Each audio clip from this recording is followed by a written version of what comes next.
Mine's like a lookbook of Tim in the Arctic. Yeah, and mine's a lookbook of Ben, so that's the only difference. Hey, what's up, World Wide Web?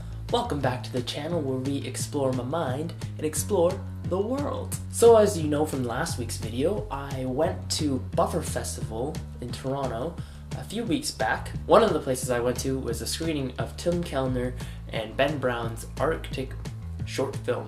Tim and Ben went off with a big team including Evan and Chris Hadfield. Yes, that Chris Hadfield. And afterwards, the four of them did a Q&A panel where they answered questions that the audience had, and I was lucky enough to ask a question. You see, for the longest time, I used to think that capturing a moment and being in the moment were two very separate things. As a TV student, sometimes when I'm operating camera, I have to make sure that the focus is correct, that the white balance is correct, that everything is lit properly, and I'm not necessarily focusing as much on the content and the experience of it. But they brought to light this different idea that capturing a moment and experiencing a moment are not necessarily mutually exclusive. I enjoy so much the process of capturing things that it's actually almost as enjoyable as just not capturing things. You know, like if I'm experiencing something exceptionally useful, like which was all day, every day in the Arctic, it was as fun for me to film it as it was to just soak it up. When I heard that, my mind was blown, because when I'm capturing things, when I'm going out to places and I'm capturing things on my camera, I'm doing both. I'm capturing and experiencing that thing at the same time, and to me it's just as enjoyable because I really enjoy videography and photography and capturing these moments, so to me they're just as fun. And then Evan had this to say. I would say that you vlogging actually drives you to experience more.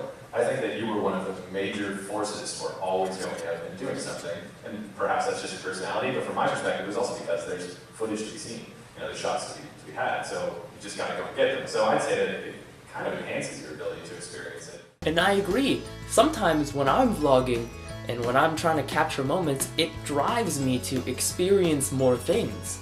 For me, capturing becomes a part of the experience and almost an extension of that experience of being in that place or in that moment. Then afterward, Chris Hadfield had this to say about capturing in order to understand emotions.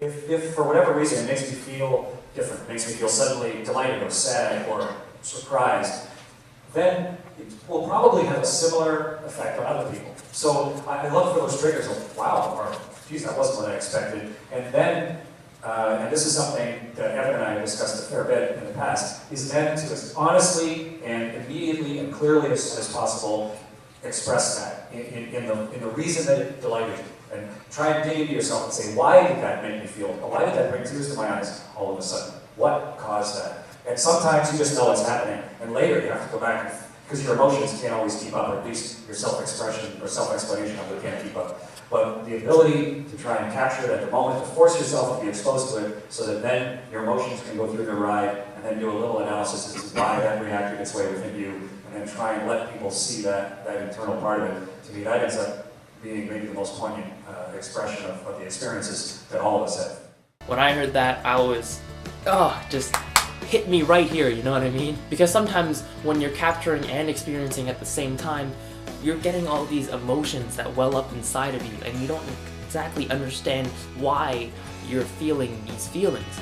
But then you're able to revisit it afterward when you go back to the recording, whether it's a photo or video, audio recording, whatever it is. It allows you to go back and revisit that moment and further analyze why you were feeling that emotion. So to those who say that if you're recording a moment on your iPhone that you're not experiencing that, well, maybe you might be, because it might just be part of your experience. It might just enhance your experience, because I know it enhances mine. But that's just my opinion. I would love to hear what you guys think about capturing a moment versus experiencing the moment, or doing both at the same time. And if you like this video, you can give it a like and share it with any of your friends who you want to enlighten them with these wonderful words by Ben Brown and Tim Kellner, and Evan and Chris Hadfield. And if you want to see more of my content, make sure that you hit subscribe to stay tuned of when my next video will be, which will be next Thursday. But that's all I have for you guys today. Until next time, go explore something.